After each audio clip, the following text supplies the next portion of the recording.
నమస్తే మేడం, మీ పేరండి? నా పేరు దేవినేని అపర్ణ అండి. అపర్ణ గారు, రాబోయే 30 రోజుల్లో ఎలక్షన్ జరగబోతుంది. తూర్పు నియోజకవర్గంలో గద్దె రామ్మోహన్ గారు తెలుగుదేశం తరఫున పోటీ చేస్తున్నారు, వైసీపీ తరఫున అవినాష్ గారు పోటీ చేస్తున్నారు. ఇద్దరిలో ఎవరు గెలిస్తే ఈ నియోజకవర్గంలో అభివృద్ధి బాగుంటుందని మీరు అనుకుంటున్నారు? ఇప్పుడు ప్రస్తుత రాష్ట్ర పరిస్థితులు ఎలా ఉన్నాయో రాష్ట్ర ప్రజలు మొత్తానికే తెలుసండి, కేవలం మా వార్డు వరకే కాదు. రాష్ట్ర భవిష్యత్తు దృష్ట్యా మరి ఆ ప్రభుత్వం మారి తెలుగుదేశం ప్రభుత్వం వస్తేనే మనుగడ అనేది ఉందండి రాష్ట్రానికి. అభివృద్ధిలో శూన్యం.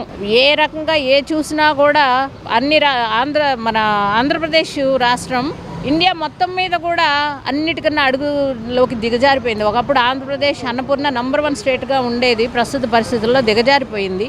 అభివృద్ధి లేదు, కుంటుపడిపోయింది.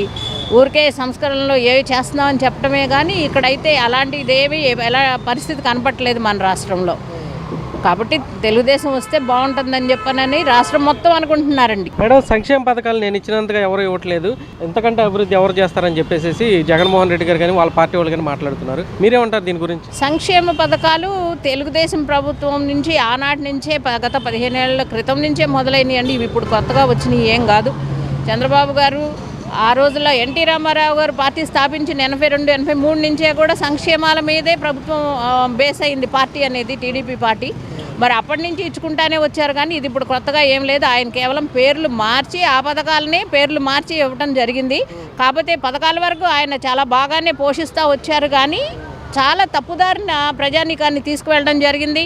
రాష్ట్ర అభివృద్ధి లేకోకుండా సంక్షేమాలకు చేస్తే ఇప్పుడు మనం ఎలాంటి పరిస్థితుల్లో ఉన్నాము? అప్పుల్లో కూరుకుపోయాము. ఈ అప్పుల బారి నుంచి ఎప్పుడు బయటపడతాము? ఒక మనిషి మీద భారం ఇప్పటికే 5 లక్షలు పెనుభారం పడిందని చెప్పి చెబుతోంది. ఎక్కడి నుంచి తీసుకొచ్చి కడతాము?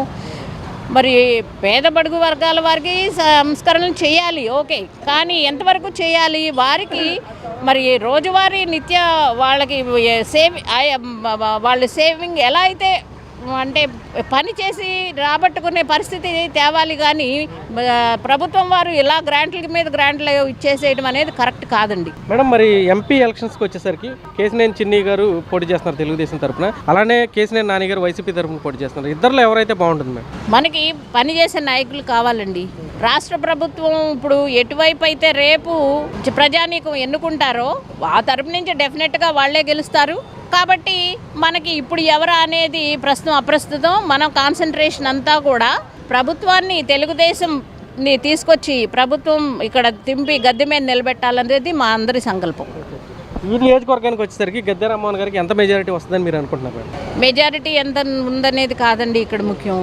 అసలు ప్రజలకి ఏ రకంగా మనం మనుగడ ఇవ్వగలుగుతాము, చంద్రబాబు గారు అయితే ఏం చేస్తారు, జగన్ గారు అయితే ఏం చేస్తారు అనేదే ప్రజలు చూస్తున్నారు. ఎవరికి దృష్టి కూడా క్యాండిడేట్స్ మీద లేదండి. క్యాండిడేట్స్ మొహంలో జగన్ గారు, చంద్రబాబు గారే కనపడుతున్నారు అంతే.